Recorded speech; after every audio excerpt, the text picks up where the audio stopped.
3, 2... A autoridade está meio pra... Já mandou mais, né, Tapato? 3, 2...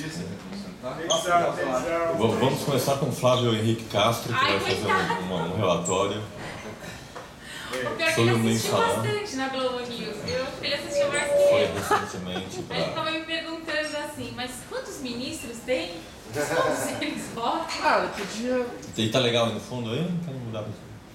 Tem. Qualquer coisa a gente vai aí pra frente. Vamos ir lá na frente. Há uma autoridade presente, professor Carlos Adis Santos. Autoridade do quê? A autoridade de mensalão. O Carlos Adis vai propor uma agência regulatória de mensalões agora.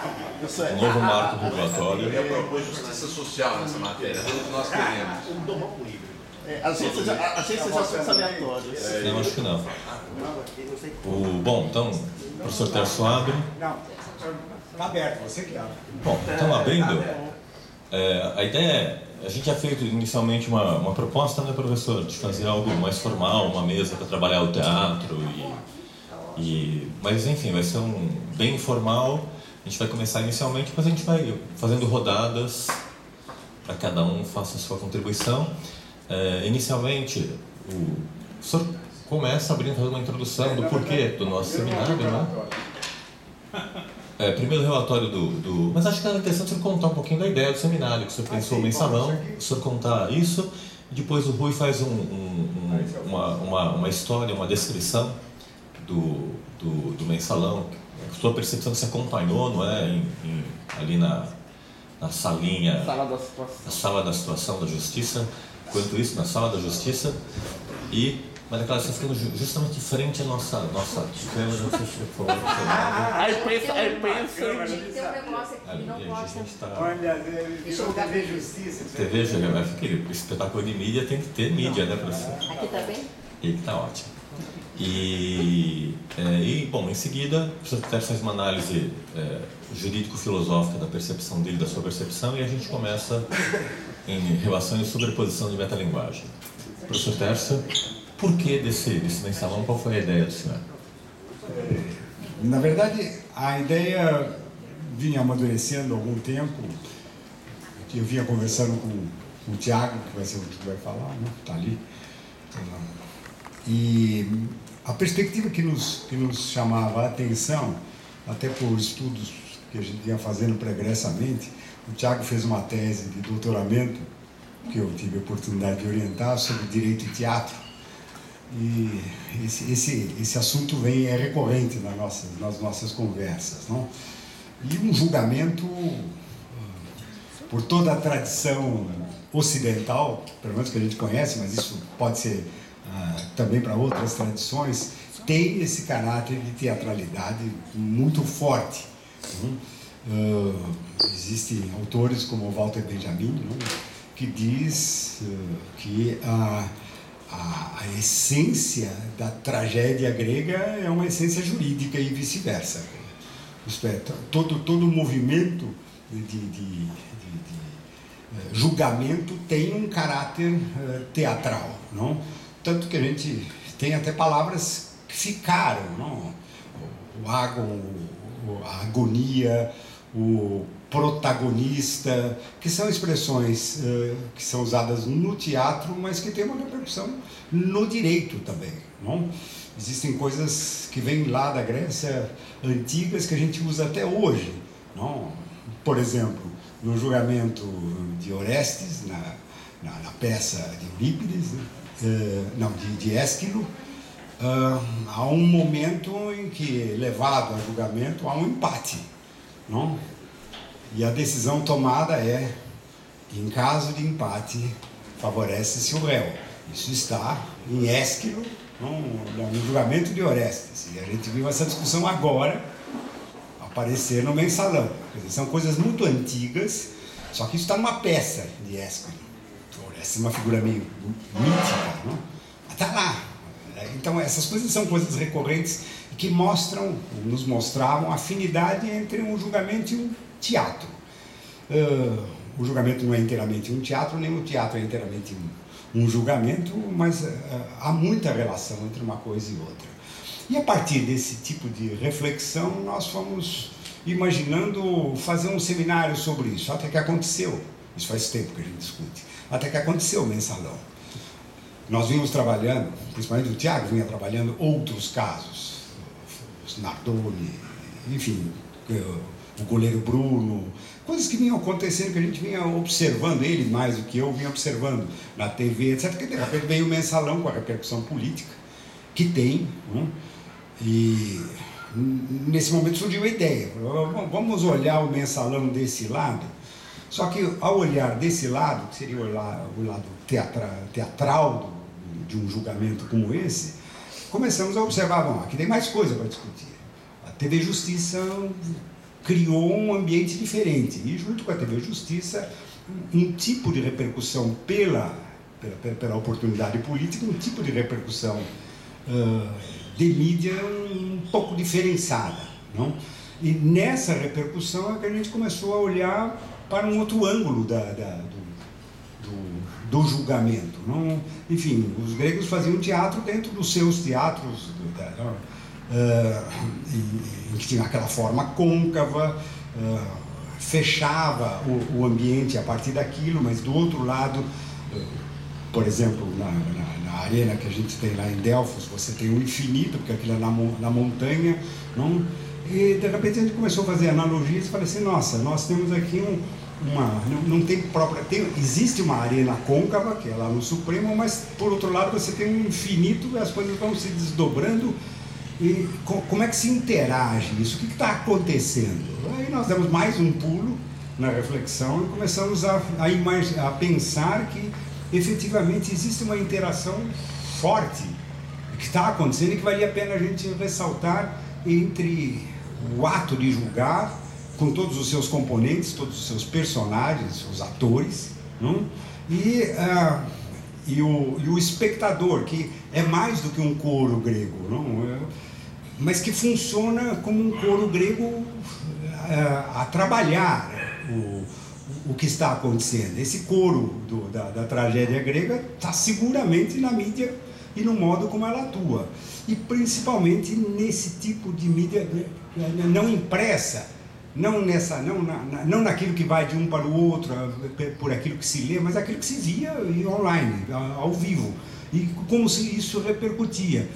Mas como isso repercutia de volta, quer dizer, o que acontecia com os atores que estavam lá dentro. E começamos a fazer observações curiosas, o modo como eles trabalhavam, não? E o que vinha acontecendo. Algumas ideias que foram surgindo nesse sentido começaram a nos chamar a atenção, e daí a ideia de fazer uma análise mais concentrada do mensalão, mas desse ângulo, sem entrar provavelmente numa discussão jurídico-política, mas do modo como você atinge o coro e como o coro atinge a decisão, olhando para certas coisas que aconteceram. Por exemplo, me lembro na Globo, você chamar um jurista para, entre aspas, traduzir o que os ministros falavam. Nem tanto e nem sempre nas questões de ordem técnica, mas muitas vezes e muito mais no jargão usado, isto é, aquele discurso todo especial que tem um ministro do Supremo, um jeitão de falar diferente, que não é o popular, óbvio. E o que significava essa tradução? Por que essa necessidade de tradução?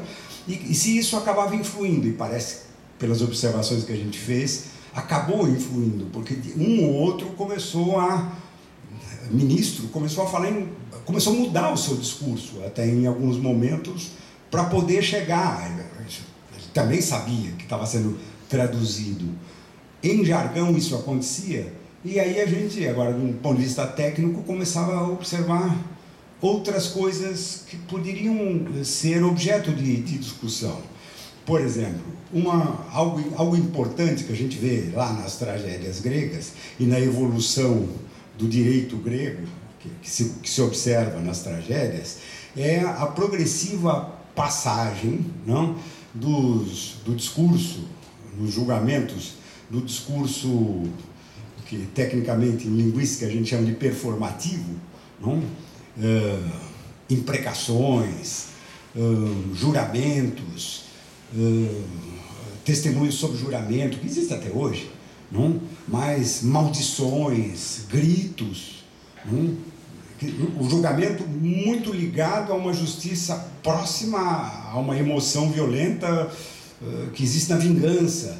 Isso, nas peças do próprio Ésquilo, se mostra que aos poucos vai se transformando. E vai se transformando e vai aparecendo a outra linguagem, que não é performativa. Não? Uma linguagem mais descritiva, uma valorização dos fatos, a tentativa de discutir e dialogar a respeito dos fatos, a exigência da evidência, da prova, o que efetivamente aconteceu, e com isso você vai segurando um pouco a emoção e vão aparecendo figuras novas. Não? No julgamento de Orestes, a figura de Atenas ou Minerva é importante, até porque ela dá um voto de decisão que ficou conhecido até hoje como o voto de Minerva. Não? Ele fala isso até hoje. E nós, olhando para o mensalão, começamos a perceber algumas coisas desse tipo, que de fato as duas linguagens se entremeiam. Entre eles usam muito uma linguagem descritiva, enunciativa, relatórios, posições técnico-jurídicas, mas para fora isso acaba tendo um sentido performativo. Por exemplo, essa questão que foi importante nas discussões do domínio do fato, não? Que é uma expressão técnica, técnico-jurídica, que tem uma dimensão bastante estreita. Quem estuda direito sabe que é uma criação do Roxin para resolver um problema que existe no direito penal, qual seja até que ponto vai a autoria de um delito, de um crime, e até que ponto vai a simples colaboração. Enfim, até que ponto você é autor, até que ponto você é cúmplice. É só para isso. E o problema do domínio do fato é, em casos de cumplicidade, se aquela cumplicidade, na verdade, não era um fator mais importante do que uma simples cumplicidade. Uma coisa é o sujeito ser o que pegou um bilhete e levou o bilhete para o outro cometer o assassino, dizendo é tal hora. Então, o moleque que leva esse bilhete é um cúmplice. Agora, o sujeito que quer dar um tiro no outro, mas é aleijado e anda numa cadeira de rodas, até que ponto aquele que empurra a cadeira e leva ele até lá, sabendo que ele vai fazer isso, é cúmplice também? Ou já é um coautor? Essa bendita teoria do domínio do fato tenta resolver esse tipo de problema. Só que quando entrou na discussão e apareceu na discussão, na forma técnica, ganhou para fora um aspecto performativo. Hoje você fala em domínio do fato como qualquer um que tem uma posição de comando em qualquer circunstância, em qualquer lugar, é coautor. E é por aí que as coisas estão acontecendo politicamente. A gente está vendo a reação política nesse momento, que ela é o Lula. Não, enfim, ele foi blindado, mas por conta de um aspecto performativo dessa palavra, domínio do fato, vai todo mundo, vai o presidente da República também. E qualquer presidente de qualquer coisa, de qualquer lugar, começa a entrar nessa outra roda, a roda performativa. Não é mais uma técnica jurídica, não é só para distinguir entre cúmplice e autor, é mais do que isso, né? É um jeito de você extravasar o sentimento, a emoção que aparece no julgamento e desse lado performativo, isto é, condenar, não, abaixo, precisa acabar com isso, isso é uma ofensa à democracia, que são expressões performativas, não são expressões de julgamento no outro sentido, de constatações, é outra coisa isso, não? E acaba acontecendo, e aí vem as análises, não? Isso pode afetar o próprio trabalho de outros juízes e de outros tribunais. A gente começa, como advogado, a perceber que isso se alastra. Isto é, o performativo começa a entrar na cabeça de juízes que deveriam olhar isso tecnicamente e, de repente, começam a olhar de outros ângulos. E o que a gente nota? A gente nota que você tem, do lado dos técnicos, pelo menos aqueles que refletem sobre isso, uma atitude de surpresa e um pouco de angústia, não? o que pode acontecer a partir disso. Quer dizer, o mensalão vai mudar a política, o combate à corrupção, etc. Não é bem esse o tema, mas até que ponto você cria um ambiente novo dentro do país, em termos de julgamento, que pode afetar e afetar profundamente o modo como você vê as coisas. Eu vou lhes dar um exemplo que está acontecendo conosco. Não? Nós temos um cliente acusado de cartel, não? Foi acusado, nós perdemos no CAD, perdemos no tribunal em Brasília e entramos com um recurso, embargos de declaração, não? Onde se discute a interpretação da lei. E nós colocamos como tema para discussão se vale condenar uma empresa simplesmente com base em indícios. Não tem prova de cartel, não tem prova de que as empresas combinaram preço, etc. Só tem indícios. E indícios realmente incríveis. Um deles é que as empresas do setor se encontraram no Ministério da Fazenda com o representante do Ministério da Fazenda para levar uma tabela de preço. E a partir disso, se vocês vieram até aqui, então isso é indício que vocês tinham combinado antes. A nossa pergunta é simplesmente essa, para tentar ir até o STJ. Pode uma empresa ser condenada por cartel por indícios? A gente tinha uma boa confiança de que a gente até ganharia, agora eu tenho minhas dúvidas.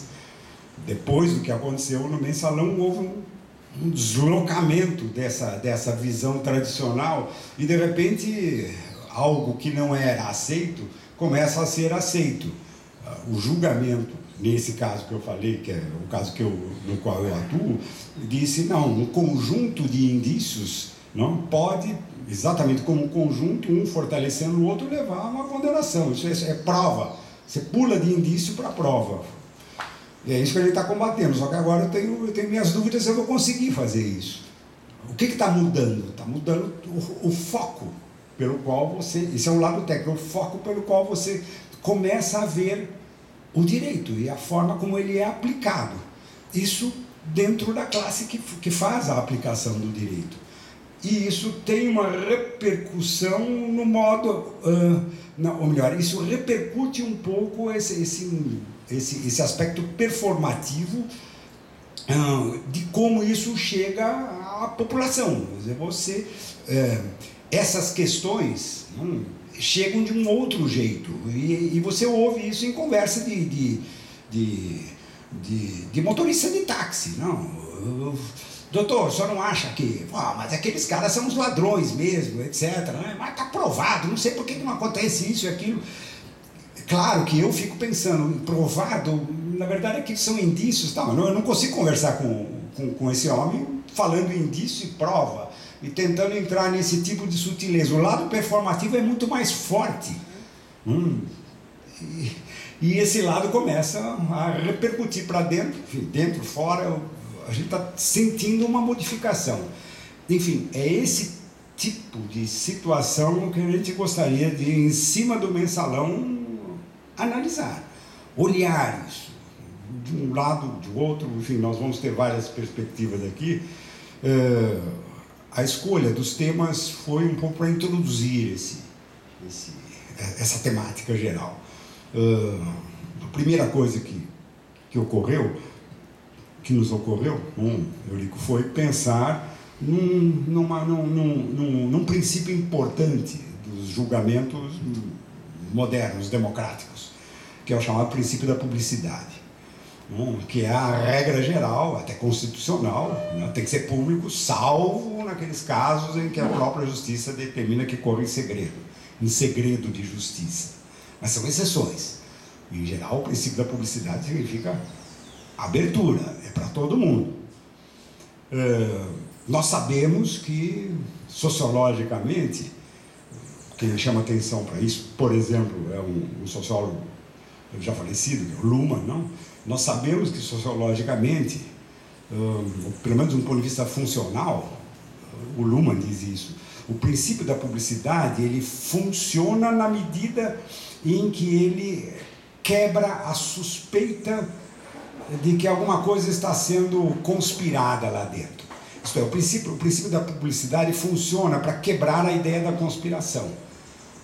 Como é público, isso significa que qualquer um pode ir lá e ver. E com isso você, por assim dizer, diminui a sobrecarga, a angústia gerada por essa ideia de conspiração que passa na cabeça de todo mundo a todo momento.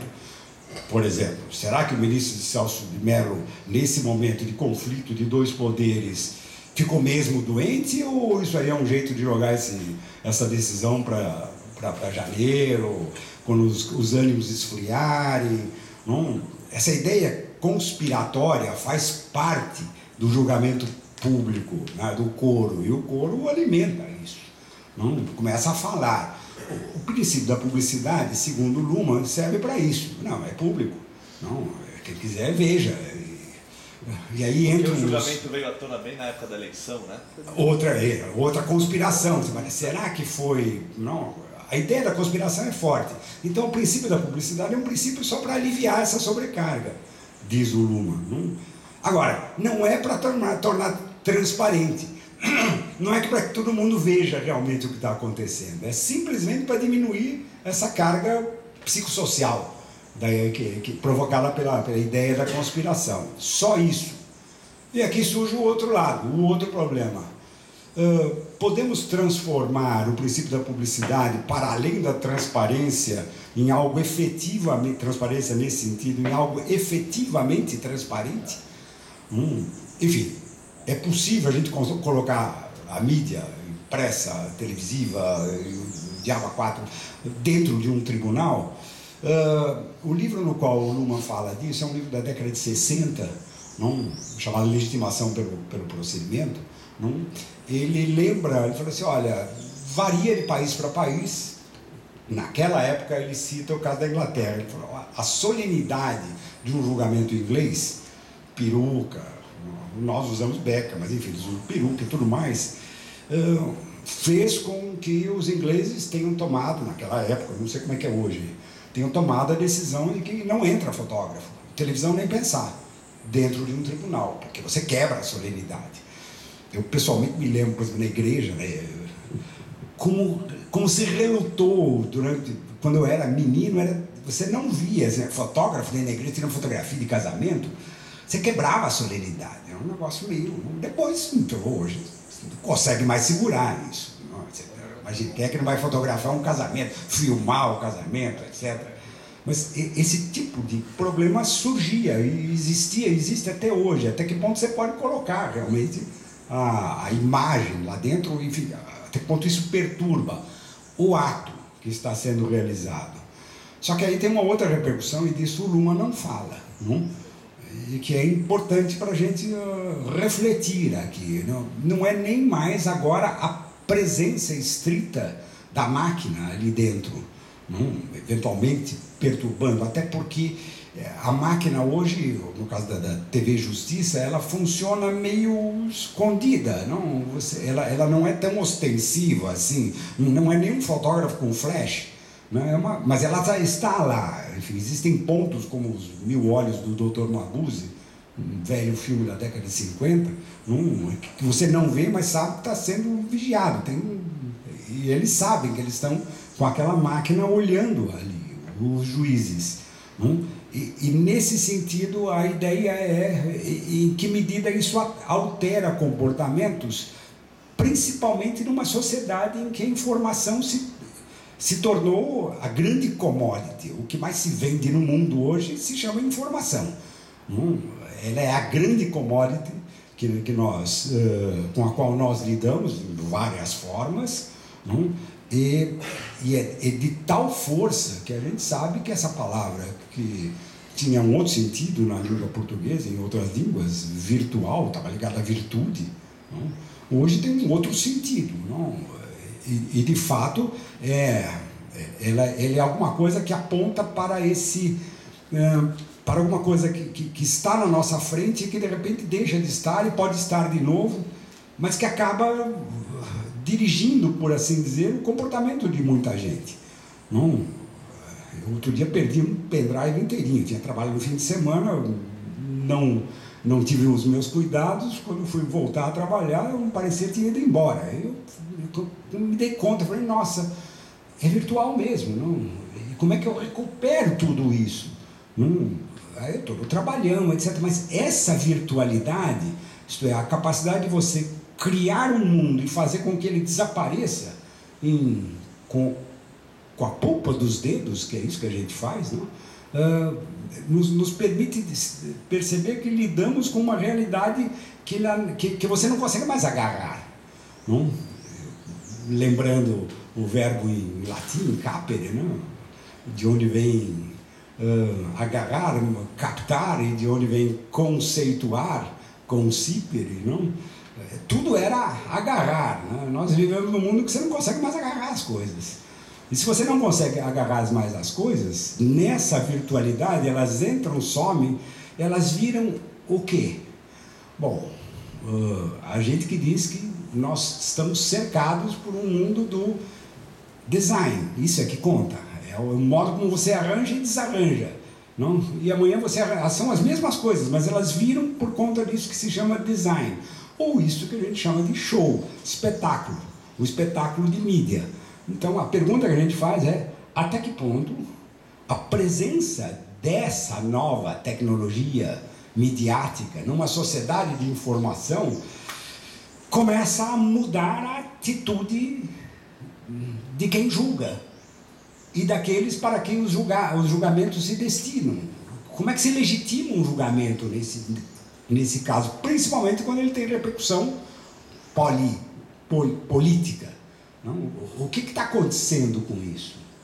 Essa repercussão é uma coisa na qual a gente deveria meditar. Então, a partir do princípio da publicidade, a transparência transformada em show, em espetáculo, o que é que significa isso?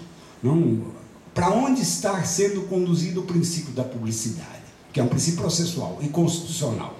O que está acontecendo com ele? O outro lado é em que medida isso repercute na teatralização do julgamento. Que tipo de teatralização nova eu passo a ter nessas condições? E a terceira pergunta, nessa ordem que a gente fez, na organização do seminário, olhando o mensalão, qual é o papel do juiz hoje nessa situação? A gente tem toda uma configuração prototípica do que é o juiz, que vem dessa tradição, como o terceiro, a figura imparcial, a imparcialidade, que usa uma fantasia, entre aspas, não? Que distingue o seu papel dos outros papéis, não? Ele não se confunde com qualquer um do povo, isso no imaginário, é claro que não é assim, e dependendo do lugar onde eu já fui, Tribunal de Justiça do Rio de Janeiro, o desembargador estava como eu estou aqui, vestido desse jeito, eu tudo engravatado, paulista, não? Até me chocou um pouco de vê-lo assim, mas aquele bruto daquele calor, naquele lugar, eu também conversei com ele numa boa, não? Guardou as distâncias, sem nenhum problema, mas essas coisas existem no imaginário, quer dizer, o juiz é essa figura que tem que ter essa distância, senão não funciona, não? E além dessa distância, ele tem que se resguardar para aquele grande momento em que é pronunciada a decisão. Isso é muito importante que se guarde esse tempo. Então você tem um processo e essa figura distante, imparcial, ao final diz alguma coisa. Isso é muito importante para que haja uma aceitação das decisões. Funciona desse jeito ou sempre funcionou desse jeito? O que acontece quando você tem a mídia, a nova mídia em cima? Você quebra isso. Primeiro quebra essa distância. Não, enfim, todo mundo viu o Batman, entre outras figuras, aparecendo em vários lugares. E isso criou dentro do imaginário social figuras paralelas. Eu não vi o Coringa, mas eu acredito que muita gente, se pensou no Batman, pensou no Coringa também. Por que não? Não? E as pessoas começam a perceber e identificar essas figuras na praia, em qualquer lugar, o que não acontecia antes. Isto é, se o ser político é o aparecer, isso faz parte de quem é deputado, senador, ele tem que aparecer, num poder como o judiciário é ao contrário, você não tem que aparecer, você se esconde. Não, isso faz parte do sagrado, do solene. Então, isso está virando. A outra coisa é que se altera também o tempo do julgamento. Normalmente, o que você tem é o processo como uma preparação, que se discute, tese para cá, tese para lá, etc. E no fim vem você vem o enunciado do julgamento. Condenamos, não condenamos. Isso faz parte. Tudo aquilo que acontece, as chamadas decisões interlocutórias, as que vão acontecendo durante o julgamento, não, aquilo fica meio escondido dentro do processo. Isso era assim e sempre foi assim.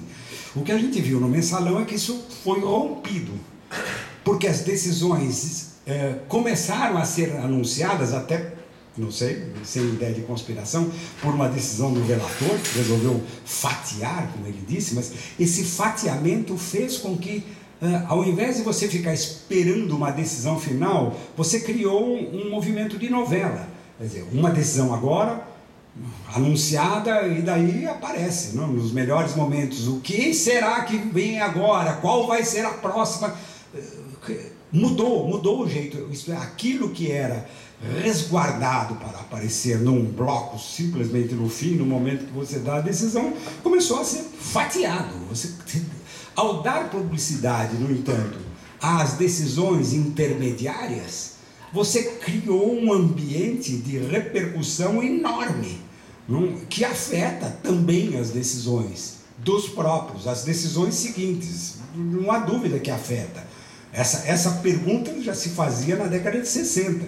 E daí a pergunta, será que deve ou não deve haver publicidade dessas decisões? Ou só de uma decisão final? A Suprema Corte Americana se reúne em segredo e simplesmente aparece todo mundo lá e dá a decisão final. Mas ninguém fica mostrando o detalhe, não, de como eles estão nas decisões interlocutórias, dizendo A ou dizendo B. Não é assim que se faz. Aqui apareceu tudo. E a decisão interlocutória sendo discutida fora acaba afetando a continuidade. É quase como um autor de novela que começa a se guiar um pouco, e daí tem os inputs e fala, olha, esse personagem precisa morrer, tira esse cara daí porque ele está atrapalhando a novela, tem gente que não gosta dele. Enfim, isso acontece na novela, de repente a gente tem a sensação de que começa a acontecer num julgamento. Quer dizer, esse julgamento é paradigmático também nesse aspecto. A temporalidade do processo ela foi quebrada, não foi só um fatiamento no sentido usado pelo ministro, mas foi fatiada também em termos de publicidade das decisões intermediárias, o que normalmente não acontece. Isso afeta o modo como a gente pensa um julgamento, e dentro desse mundo novo, midiático. E daí a terceira pergunta, qual é o papel do juiz nesse novo mundo? Como é que ele, não como ele deve se comportar, mas como é que ele está, afinal, se comportando? Não? E o que está acontecendo? Não?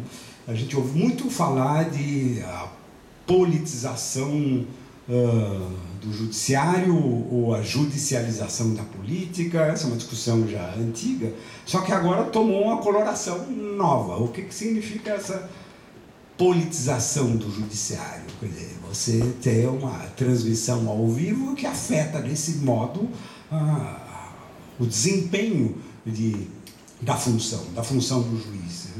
Que juiz é esse que vem vindo por aí? Não? E num país que domina uma cultura carnavalesca, como é a nossa, não? Eu estava lendo uma dessas... Eu gosto desses estudos etimológicos, mas também desconfio muito deles. Mas li agora, não sei onde que eu estava lendo isso. Enfim, algum autor que ligou a palavra carnaval, eu sempre pensei em carne, quando falava em carnaval, mas ele ligou a palavra carnaval a caro, naval, não? E ligou isso a um famoso escrito poema que existe na Europa, alemão, não? Que é a Anal dos insensatos, Anal dos loucos, não? E a noção de carnaval está ligada um pouco a essa anal dos insensatos e dos loucos. Bom, não sei se é nesse sentido, em que sentido seja, nós temos uma cultura carnavalesca, de um grande carro que faz um corso por aí. Não? Até que ponto esse mundo midiático, a figura do juiz aí inserida, como é que vai sendo afetada? Nós não conseguimos baixar, infelizmente, mas a gente ia colocar aqui, para todo mundo rever, acho que muita gente viu, o ministro Fux cantando. Nada contra ele cantar, enfim, era uma festa privada, em tese. Não foi na solenidade que ele cantou na festa privada, depois. Mas cantou. Que o presidente Clinton tocasse lá, trompete, né, que ele toca, sax, que ele tocasse sax, ele é presidente da República, é diferente. Aí o ser é parecer, ele tem que aparecer. Mas ficou meio estranho você ver um ministro do Supremo pegando um violão e tocando. Você estranha isso. Não? Estranha. Mexe um pouco com o nosso imaginário. Então, isso leva à terceira pergunta: qual é o papel do juiz nessa sociedade midiática e olhando para o Supremo? O que vai acontecer com o Supremo? Porque as coisas agora começam a aparecer, não? E vem vindo mais. Não? Tem agora o escândalo aí da Cosmere, e aí começa a pegar o Lula mais de perto. Sei lá, você